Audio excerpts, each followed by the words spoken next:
In this episode of the Exploring Information Security Podcast, what are the legal landmines of incident response? Computers now have primary control of critical functions. Houston, recommend vector transfer. Your go for APU shutdown on time. Roger, go for deploy. Nice to be in orbit. Welcome to the Exploring Information Security Podcast, where you will learn, explore, and grow your security mindset. I'm your host, Timothy D. Block, and in this episode, we'll be exploring legal landmines of incident response. With me to do that is Thomas Ritter, co-founder of the law firm Ritter Gallagher. Thomas is a data privacy and cybersecurity attorney. Show notes can be found at exploresec.com/EIS. Feedback for the show you can send to timothy.dblock@exploresec.com. Hit me up on LinkedIn if you want to connect. Just let me know you listen to the show, and I will happily connect. You can also rate the podcast on your favorite podcast platform. That will help get the podcast more popular and more widespread, and to a bigger audience that can probably use a lot of this advice. A couple of events coming up. So ShowMeCon has early bird tickets. So go check that out at showmecon.com. If you're in the northern Michigan, Lansing, Michigan, they have MySecCon going on. So I'm sure there's still some tickets available for that one. That one, I went there last year, and it's a really great conference with a really good set of organizers. So would absolutely recommend checking them out. I do have a disclaimer for this podcast that Thomas sent me because we kind of get into some stuff. Obviously, he's a lawyer. I'm not, but we're not your legal advice. This podcast should not be your legal advice. So with that, I'll read the disclaimer here. The information provided in this episode of Exploring Information Security does not and is not intended to constitute legal advice. Rather, the ensuing conversation is for general information purposes only.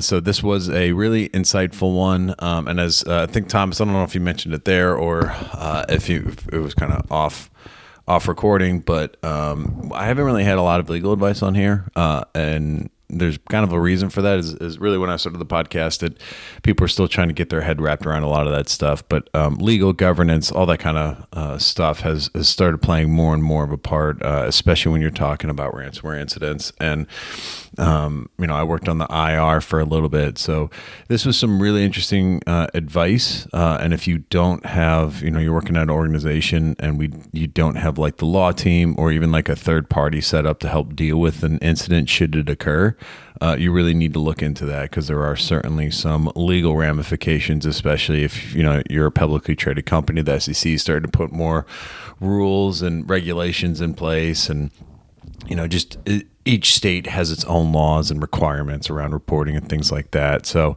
and that's not necessarily something you want the cybersecurity team doing. You want the legal team involved there. And one of the big insights I had was really kind of similar to how security people complain about not being involved. The legal team can say the same thing for security, is when security doesn't pull in the legal team early enough, or gets them involved in their playbooks and other stuff. And I've been in the industry long enough, and like I said, when I started, there weren't as much stuff, but I've had to put certain statements in emails because I was dealing with vulnerabilities, and if you know a vulnerability that can impact you, again, it's just a whole other area to navigate. So would really recommend listening to the podcast. If you need a third party, definitely reach out to Thomas. I'm sure they're happy for the business, but at the very least, involve your internal legal team if you have one. So with that, let's get right into it. So are you then consulting, or do you work for a company? I didn't look up. No, you're fine. No, so our role is as external counsel. So Gotcha. We get brought in when, clients have had suspected security incidents, and we kind of help, as I'm sure we'll discuss here over the ensuing hour, quarterback the efforts around the forensic investigation, retaining necessary vendors, liaising with, cyber insurers, and so on and so forth. All that good stuff in between. How long have you been doing that?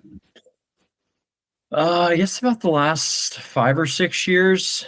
So yeah, I have worked for a variety of law firms, really probably in sequential order, increasing in size as I've made the jump from one to the next. And then this past March, I opened my own shop with a former colleague at a past firm who is also a Nashville native, and yeah, we're just solely continuing to operate in the cybersecurity and privacy space. Oh, that's cool. So do you stick to Nashville? Do you have like, I guess you'd do more in the Yeah, US? no, we're not constrained, you know, jurisdictionally to only operating within Tennessee. So we've had clients outside the state of Tennessee, and we'll routinely, do work for people that have operations that extend beyond just our state's borders. Gotcha. So like, do you then have to like keep up with each state's laws, or because I feel like they're all a little bit different, right? Oh yeah, I mean that's candidly that's a huge portion of my day-to-day work is just staying apprised of all the different laws, right? I mean, using breach notification laws as an example, you're at all 50 states in addition to the District of Columbia. I mean, we're now at 20 state laws as far as, you know, privacy, comprehensive privacy framework. So yeah, I mean, it is probably the most challenging aspect of being an attorney within this space. But I mean, it's one I really enjoy, and I think separates, those who are good at doing it from those that may claim to have a lot of expertise in it, and when in fact they don't. Do you try to lean towards like the most strictest? Like I feel like California usually has like the strictest, or they're usually the front runner, or they kind of set the tone for a lot of other states. Yeah, it's a great point. I mean, they did for breach notification laws, and they've also then been the flag bearer for state privacy, comprehensive privacy laws. So, I mean, it honestly just depends upon a client's objectives, right? And where they kind of want their enterprise to be. If you want to be gold standard, then yeah, I mean, GDPR, California usually are the two kind of regulatory frameworks, if you will, that people aspire to shoot for.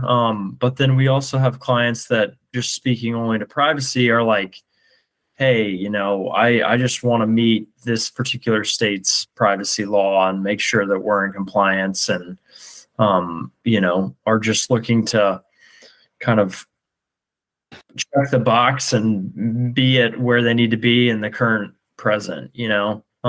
So it kind of deviates, but incident response, I mean, it's a little bit harder, right? Because there isn't really quite the same moving target. I mean, when I don't know how deep we want to get into the legalese and kind of weeds, if you will, but some states have very well-defined timeframes in which you need to respond and notify people, and other states it's without unreasonable delay, right? Mm-hmm. Which then affords the notifying party a bit more wiggle room. Well, then the SEC, right? They just came out with theirs last year, where they're like, you have 4 days. So if you're a publicly traded company, that just adds some more complexity. No doubt. I mean, yeah, and it's like that's when you're basing that on a materiality determination, and for anyone that's in this space, and for those that have had the bad fortune of having gone through a catastrophic ransomware, yeah, I mean, it's challenging, right? Because for most companies that have been hit by ransomware, your modus of operandum is like, we need to get back up and running ASAP. We're losing money, we're losing faith from consumers and business customers and partners. That's our primary focus, and juggling those priorities with then like, okay, but here's also what the law requires you to do, is is where some real conflict and tension can come into play. Yeah, I did that last year for about several months, like 6, 7, 8 months, where and we worked with a lot of like you guys, like legal and other stuff. And yeah, it's definitely there's that balancing act that goes on within those engagements. And on top of all that, right, you're dealing with executives, and like you just said, like that was the biggest pressure, was like, we need to get this business back up. Yeah, for sure. So do you then mostly do IR, or do you also, like you said, deal with the privacy, just like kind of a, I guess, hygiene check or, legal check? Yeah, it's, we've leaned more away from IR, even though that's probably candidly where we're deepest as far as our experience. Ryan and I overlapped at a firm that has basically become synonymous for being the leading incident response law firm in the country. Just a massive amount of volume in terms of the incidents they handle on a year-to-year basis. And they are one of the few that are almost like uniformly panel approved by every major carrier. So between the two of us, I mean, we have just a wealth of experience in handling incidents, but we also then ideally like to talk to clients and start working on their behalf on the proactive and advisory side. So we do quite a bit of, executive tabletops, where we'll role play incidents like ransomware for folks. And then, we do the privacy work. As of late, we've been talking to more businesses about, Tennessee has passed a few years ago, but it doesn't go into effect until July of next year, its own comprehensive state privacy law, the Tennessee Information Protection Act, TIPA. So we've been talking to people about that, and, involved in that work stream will help draft things like external facing policy notices or privacy notices on websites, and all that good stuff. We've also been, communicating with clients on all the different kind of artificial intelligence, generative AI stuff that seems to be top of mind for everyone. So, I mean, it can be really all over the map, if you will. But as I said, broadly speaking, we really like to just stay within the lane of privacy and security. So I imagine the hours are much better too. Yeah. Well, you mean working for ourselves, or? Well, just versus like IR. Oh, stuff, less right? IR. Yeah. IR could be like any time of the day, right? Absolutely. I mean, anyone that's in, that particular space of being, part of the InfoSec industry knows that, right? It's always at the most inconvenient of times when you get that alert that's like, oh man, we've got a number of systems that have been encrypted. So I mean, there were many years where, on any given day, I was on the phone at 11 o'clock at night, right? And I mean, I even had one incident where I spent, quite a few weeks dealing with a client that was actually overseas, and the daily touch point call was 1:30 a.m. my time, like 9:30 or 10 their time. So that was a fun couple weeks, waking up every day to talk about, where they were in the restoration process and forensic findings. Yep. Gotcha. So you gave a talk too at InfoSec Nashville. Someone else told me about this, but it became a topic at my company that I work for, where and the person that went to your talk, she said it was like really good around like not the type of verbiage that you use internally, because that's dealing and being in InfoSec for the last several years. It's been a lot like, especially like before, it's kind of like, oh yeah, we just talk about it for whatever. But now it seems like more and more, because we have more and more governance and laws and stuff in place. But there are kind of like, I don't know if you want to call them loopholes, or there's certain things you don't want to do. Do's and don'ts. Communication. Yeah. So like, I guess what was the genesis of that talk, and kind of, what are some of the legal landmines that you really have to avoid? Yeah. So from the experience that I've had, there's really what I would categorize as, when we're talking about landmines, almost like inflection points that I have consistently seen clients up against and face when responding to security incidents, and how they go about handling those inflection points in large part dictates, the efficiency in which they respond. It dictates, how they can mitigate risk on the back end, and so on and so forth. To kind of answer your first part of that commentary, I mean, breach, right? Like, we see it all the time, not just in, the midst of an incident where executives, employees are very prone to use the word breach. Problematic for a variety of reasons, but one, that's a legally defined term, right? That has legal implications, primarily, around you then needing to notify someone that their information has been subject to unauthorized access or acquisition. So that's a big one. And then, like, even too, we see it defined in all sorts of different ways within an organization's IRP, right? Their incident response plan.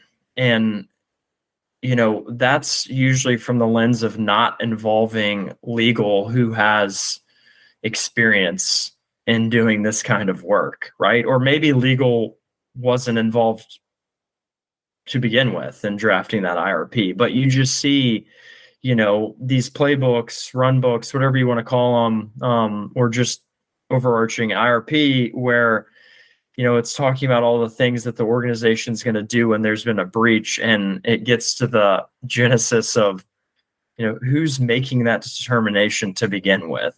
I would hope it's an attorney, and ideally, for a number of reasons, but namely attorney-client privilege, it's external counsel.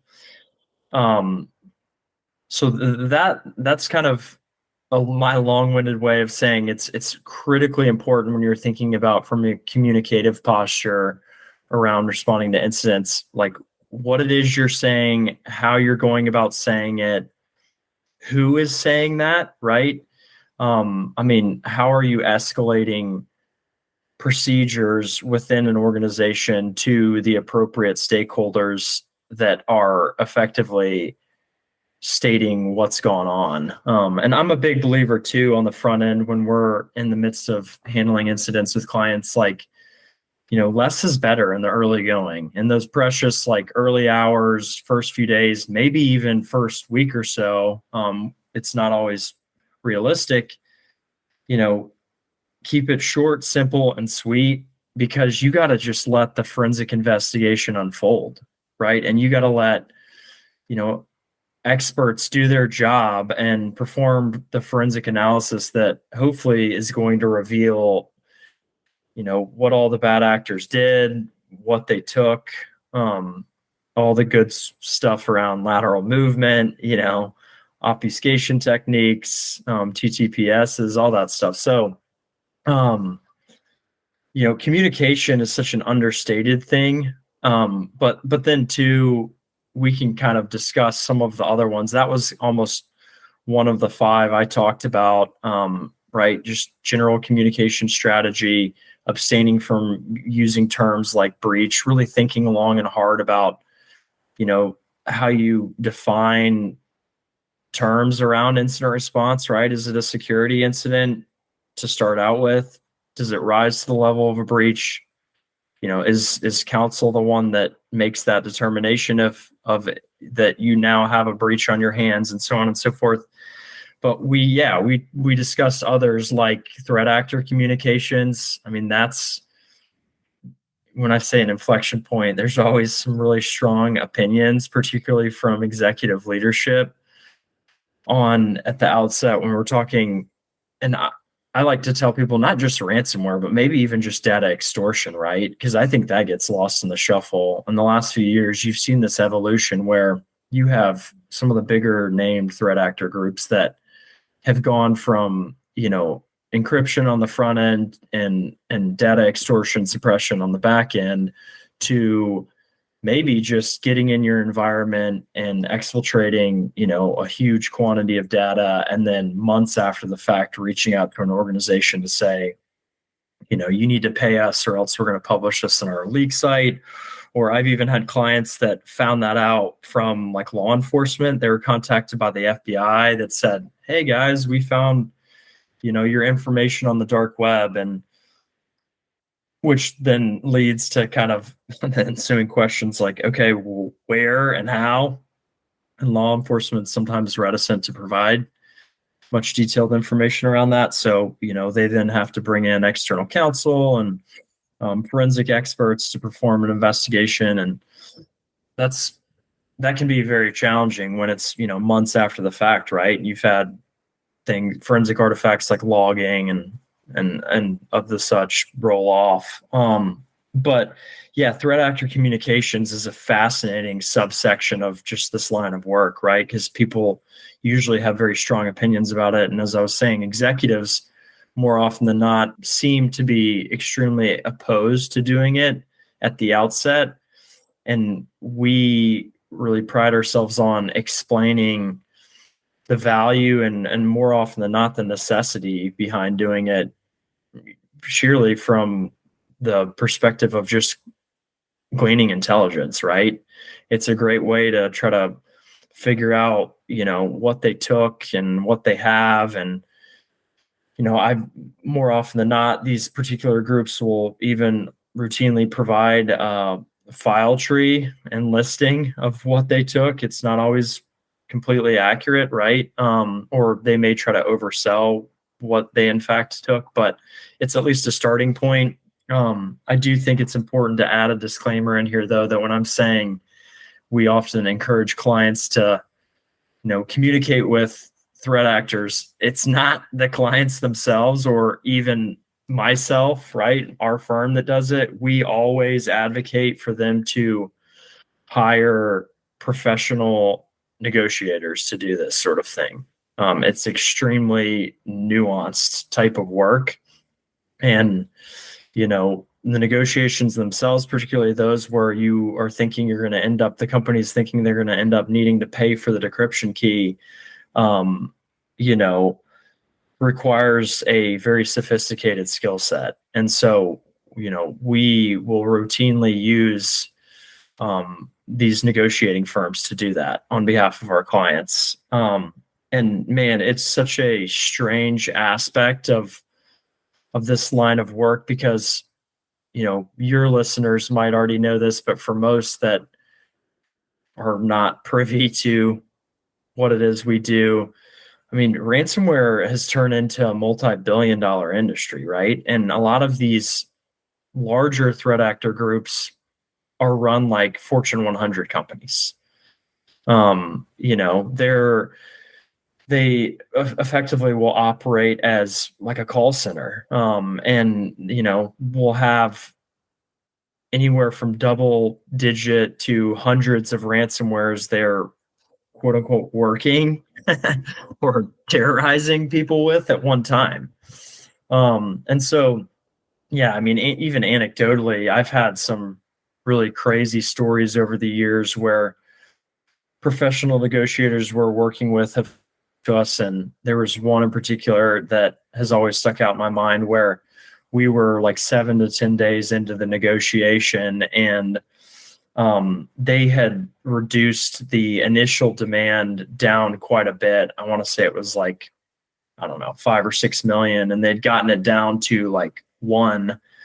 And the negotiator ended up, pinging me and saying like, we need to talk because his message to me was we've pretty much lost all forms of leverage. And I was like, okay, do tell, like, I need to understand better why that's the case. And it was because in the midst of them negotiating on behalf of our client for the decryption key, the threat actor group, I guess, had realized that as many of the files and folders they took, they found one concerning the client's cybersecurity insurance posture and what they were insured for. And they actually sent the negotiator the declaration page of their cyber insurance policy showing how much they were insured for. And, it was with the message and caveated with negotiations have started all over again. And the initial Game over. Yeah. is, your bottom line of what you're insured for. So yeah, I mean, emblematic of just kind of some of the crazy things you see when you're, in the ransomware space. And I think too, ransomware as a service and how that's exploded, this idea of there being operators who will sell strains of malware to, in most cases, pretty unsophisticated affiliates, has led to a lot of chaos, right? Because for the longest time, the adage of kind of there's honor amongst thieves, in the sense that if you were working with one of the bigger groups, clients inevitably early on would always ask us the question of, well, if we pay these guys, are they going to make good on their word and provide us a workable decryptor, right? Or are they going to actually delete our data like they're saying that they will if we pay them? And I'm hesitant to speak to the latter part of will they delete your data? We've always typically advised clients look, it doesn't really change the legal calculus. You're still going to have to notify people. But on the workable decryptor, I mean, historically and traditionally, these groups would do right by that, right? Once they were paid. And it wasn't from some sort of altruistic standpoint. It was more so they knew that, if they got paid and they couldn't make good on their promise to provide a key that unlocked all of the client's stuff, word would get around, particularly a lot of the larger DFIR firms that can aggregate a lot of extremely valuable statistics around, the incidents they handle, would just stop paying them outright, and so that in large part proved to be true. When I have had clients that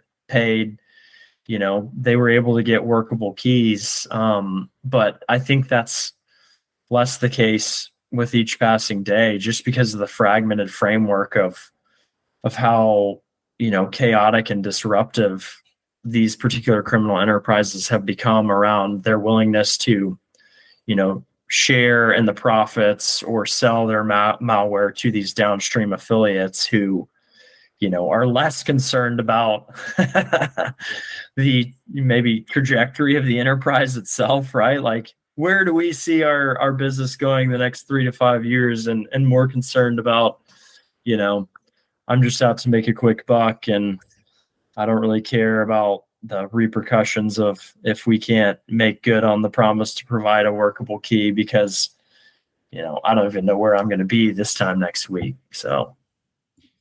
Yeah, there's actually a lot to unpack right there. First, though, I feel like I should have to put a disclaimer in, at the start, my intro for this episode.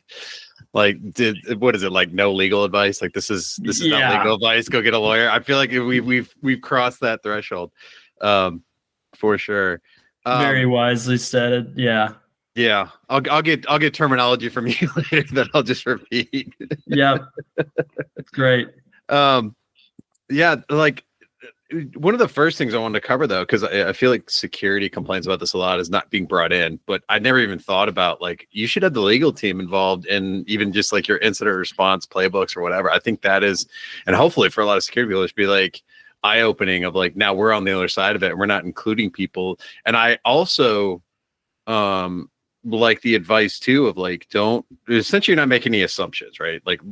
Don't make any assumptions, and then having external counsel pretty much telling you what is a breach, right? Versus you just jumping to some conclusion and triggering things that you might not necessarily need to have triggered. Yeah. Yeah. I mean, I think your point about, counsel's role in all of this, front and center, can hugely dictate, subsequent actions that are taken. And we can even back up with, right, this idea of, we oftentimes will speak with clients who, maybe are of the size or sophistication of having their own in-house legal team. But even with that, I mean, I don't know if, it's all that common for in-house counsel, unless you're a really, really large organization, to have kind of this level of expertise around cybersecurity.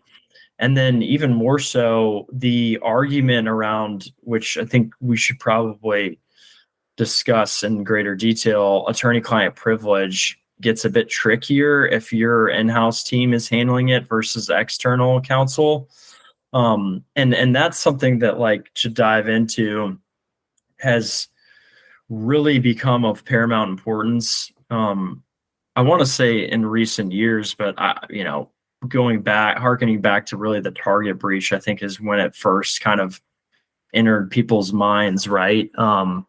But the idea around attorney-client privilege at its simplest is really the protection of communications between a client and their counsel that are made in the midst of or for the purposes of rendering legal advice. So what does that look like in the world of incident response? It's, I, Thomas Ritter, am brought in as external counsel by an organization who has suffered a security incident, mind you.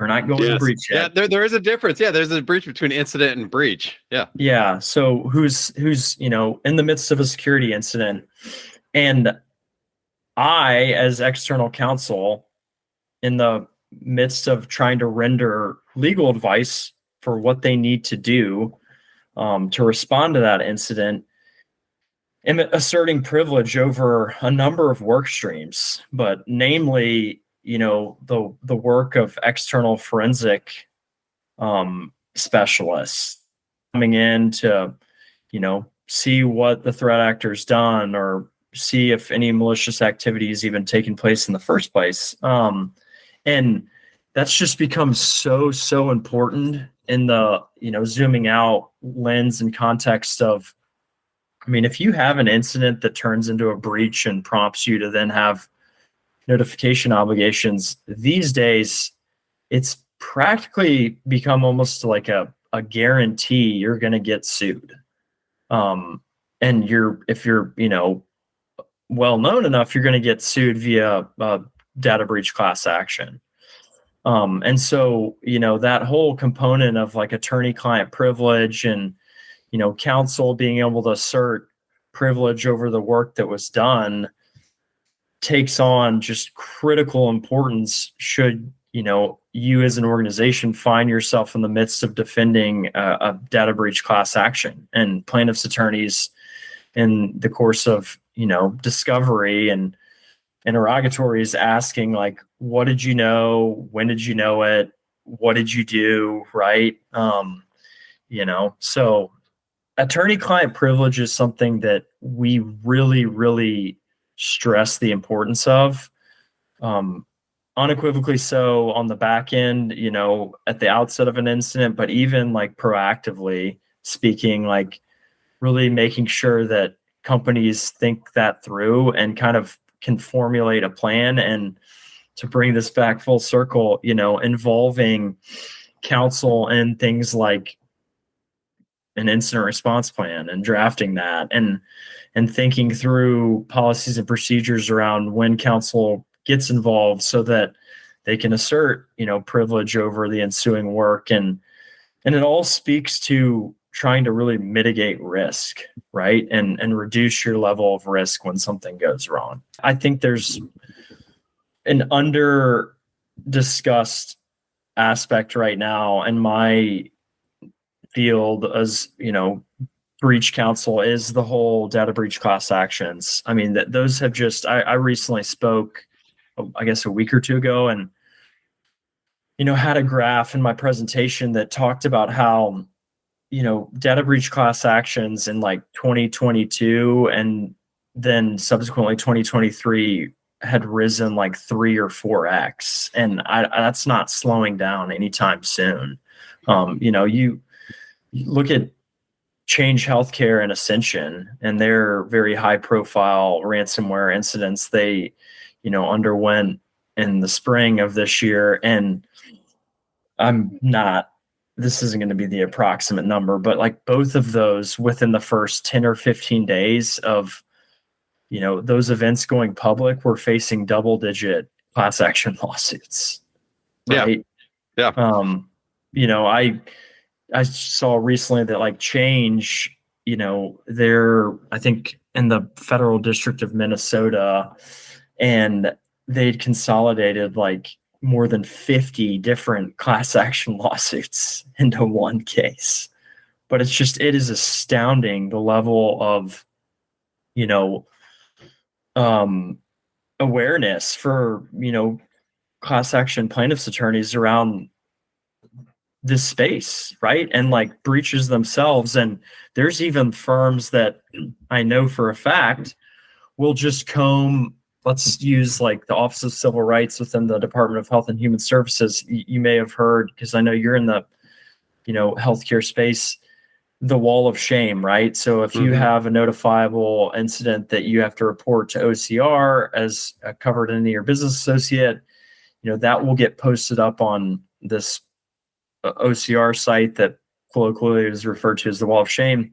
And there are these class action plaintiffs firms that will just literally refresh that each day and monitor it. And as soon as they see someone go up on that, it's like, then we're looking to then go sue someone. And the same can be said for there are certain, state attorneys general and regulators who have pages that will post, if you've notified them of an incident. And I've had clients that within days of us posting that, right, and fulfilling that legal obligation, then receive, are served with a breach, a class action breach complaint.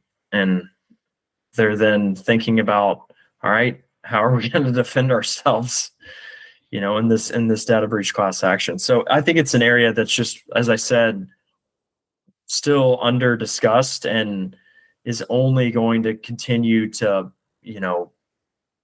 grow to be bigger and bigger in the coming years. I should add as a disclaimer, I do not dabble in that. I'm not a class action attorney obviously on the plaintiff side, but even on the defense side, that's pretty specialized area of legal expertise. But I do like to follow the trends that are, coming out of that space. And I think they're extremely noteworthy. And it's one that I've really communicated a lot to clients of late.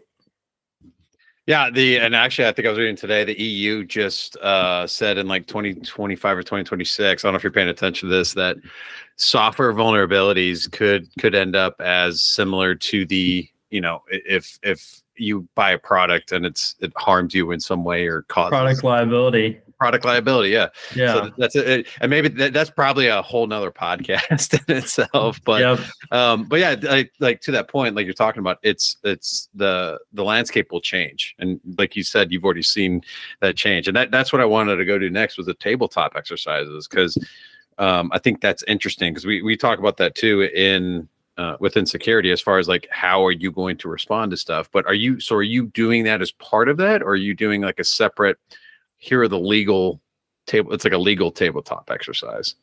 So we're rightfully, looking at it more from the legal lens. Routinely we'll put executive leadership through the paces of, these days, more often than not, clients choose to do ransomware. So we kind of carefully eschew getting overly technical or too into the like technical details of what exactly is going on. And, we may involve and routinely do involve like the CISO or maybe members of the InfoSec team in the early stages of the exercise itself. But it's more about thinking through some of the things I've already talked about, like when you're involving counsel. Are you adhering to, you'd be surprised how oftentimes we could be 2 or 3 hours into the exercise and a client hasn't mentioned their IRP once, right?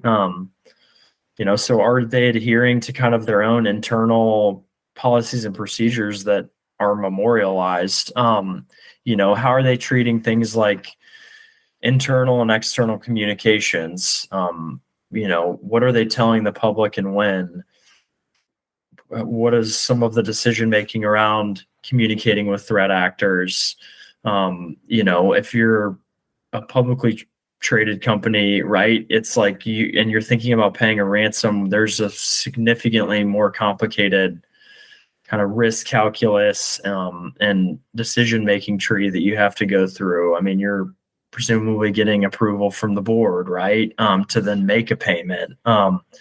We discuss a very underrepresented component that not a ton of people speak or know about unless you've been through it, kind of OFAC sanctions, right? And that's the Office of Foreign Asset Controls within the Department of Treasury. And they've put out guidance in the last couple of years that talk about how you could be held, criminally liable for making a ransom payment to a threat actor group that has a nexus or connection to a sanctioned entity as defined by the United States government. So there have been instances over the course of my career where I've had a client that is prepared to make a ransom payment, and the firm that we're using to perform negotiations and or the forensic investigation runs the OFAC check and finds that the group is actually, on the terrorist list of the government. And it's like, all right, guys, no payment's going to be made.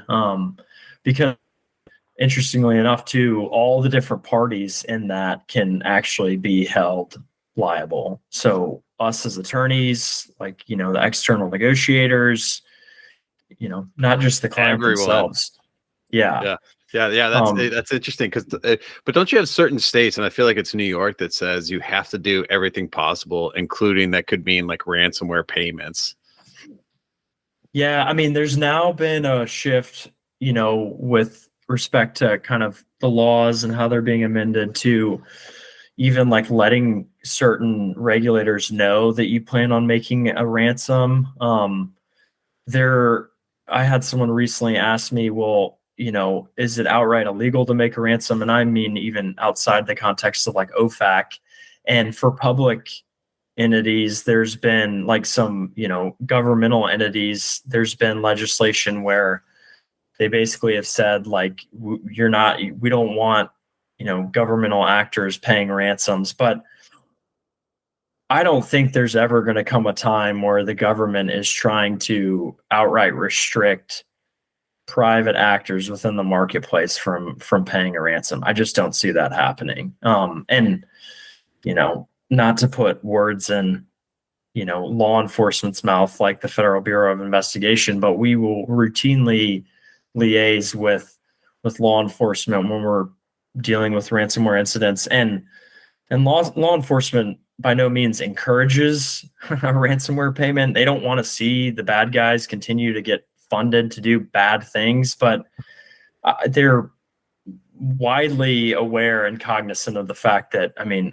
sometimes it is what it is, right? I mean, if it's the difference between your business ultimately shutting down and you getting a key that, allows you to get back up and running, I think most people, if they're honest with themselves, are going to say, like, we're going to purchase and buy the key, but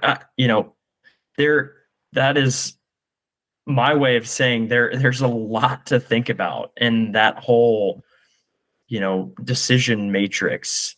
And there's a innumerable amount of considerations that need to be made, and kind of parties working in tandem to then land on a point where you're exchanging a, more often than not, large sum of money to buy a proverbial key that, unlocks all of your stuff. So. Yeah, no, absolutely. That's probably the biggest thing too, is the nuances. And that was one of my questions too, is like, have you seen a difference between industries? Or is it kind of all the same across the board and it's more about like the state, federal, or do you have different considerations based on the industry you're in? It's a really good question. I mean, for kind of maybe more of the like regulated industries, let's just use the SEC as an example. I mean, you know, there is more nuance, right, with this idea of like you having a obligation to let the government know that you're going to make a ransom payment or you've made a ransom payment.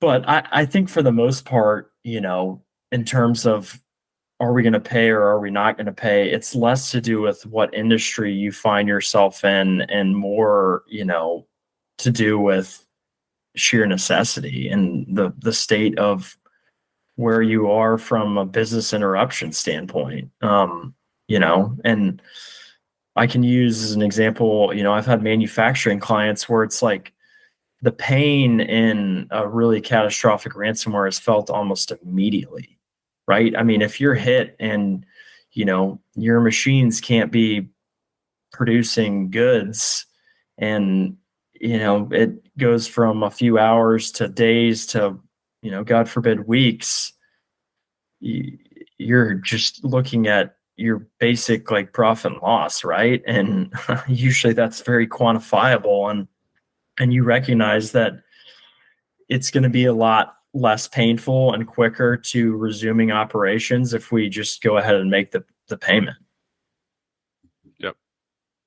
Yep. Yeah, there's definitely that balance and the nuance and everything. So, and I've kind of seen the same thing where it's, some people have the infrastructure in place and they can get back up and running pretty quick. And other ones are like, yeah, we got most of it, but we got this really key, device that we need. And so we do need the key Yeah. And I mean, in talking about like tabletop exercises, I think we went down this road, you asking about them. I mean, that's another area where we're really business continuity, man. And, I can't even begin to tell you how many times I've had clients at the outset that feel great about where their backups are.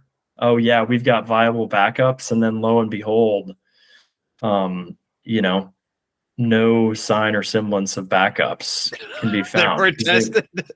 Yeah. Well, I mean, maybe they, were misconfigured or Oh man, the backups were blown away. I mean, that's, these, it's like everyone knows these threat actors have gotten so sophisticated and,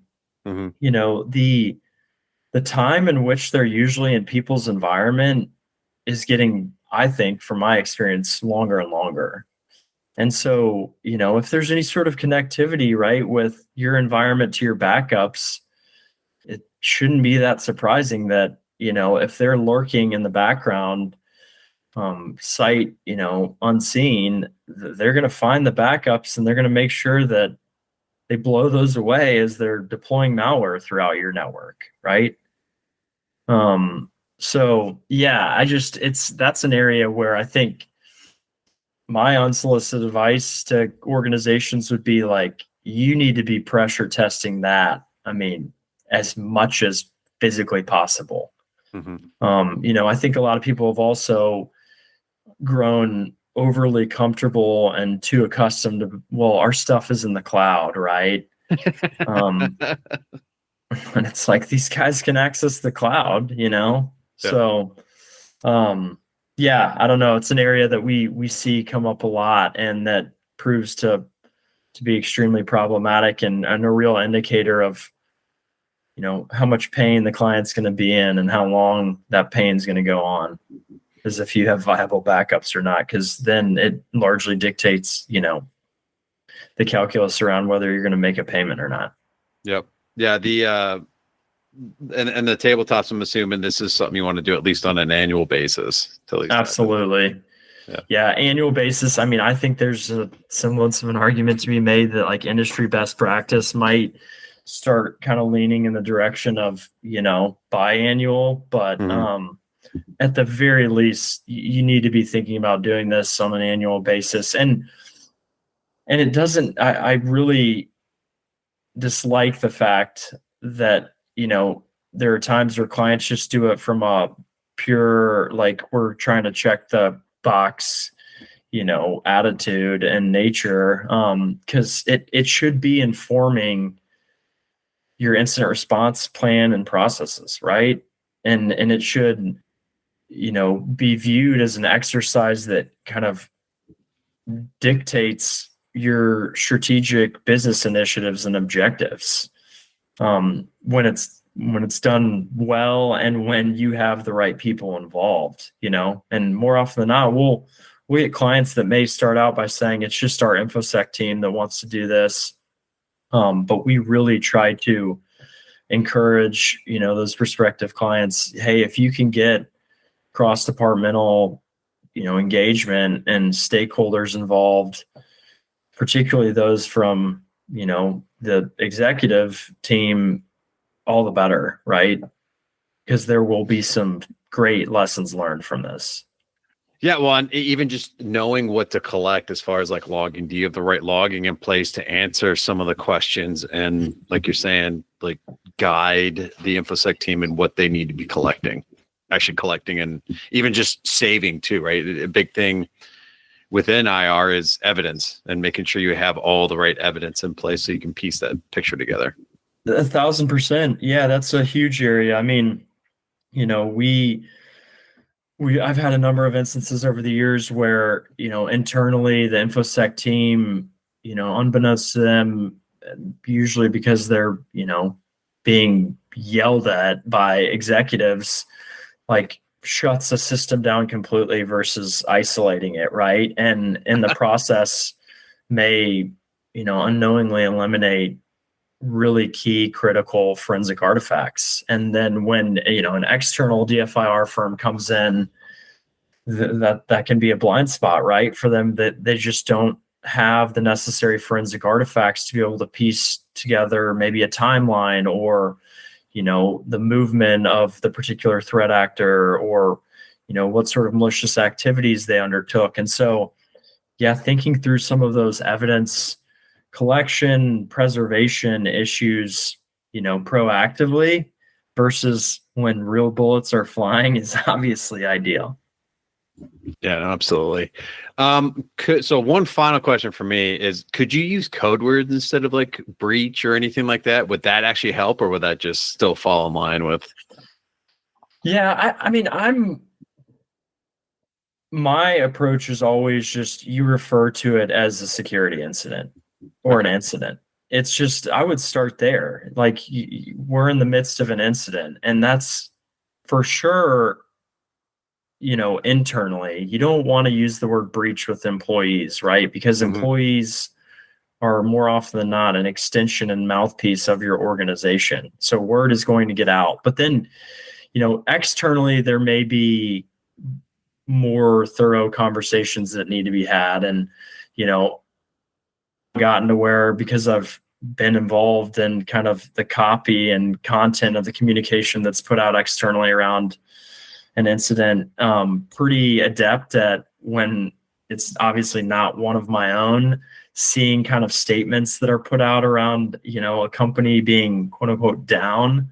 And for me, there are always certain phrases and kind of words and verbiage that I'm like, yeah, it definitely seems like they're in the midst of a ransomware, like we're experiencing, a system-wide business interruption, right? Or a significant network outage. And, we're doing everything we can to restore, things in as timely and, quickly of a manner as possible, that sort of thing. And it's like, that usually feels like it's, attorneys finessing, like we've got something pretty serious going on, but we're very hypersensitive, rightfully so, about using certain, words and phrases that could either necessitate people asking harder questions or maybe even prompt, legal obligations. So. Yep. What resources do you recommend for digging into the legal landmines a little bit more? Yeah. I think IAPP, International Association of Privacy Professionals, puts out a lot of great, sometimes free content. That's typically been more so kind of skewed towards privacy, if you will, but they've actually recently made a real push and have kind of started up their own like security initiative that I'm excited about. So IAPP is a good one. Trying to think what else. I mean, I generally just, I think having a, news feed and dump of, breaches and cybersecurity news is pretty valuable. I'll routinely kind of start my day just looking at what's gone on. And then there is also the cybersecurity law that that they put out a lot of really good content. Like I said, I think it's an annual subscription fee, but they write some pieces that are very in tune with kind of the latest trends and ongoings of this particular, space within the legal world. Gotcha. Cool. All right. Well, what, Thomas, what else would you like to plug? Yeah, I mean, really, I guess if, I can ever be of service to any of your listeners, the name of our firm is rittergallagher.com. We try to put out our own content. We will routinely write blog articles that we think are timely. As an example, we recently were talking about a new law that's being proposed out of the Senate and Congress that could pretty dramatically amend some of the security regs for healthcare companies. And then, we will even get questions from people,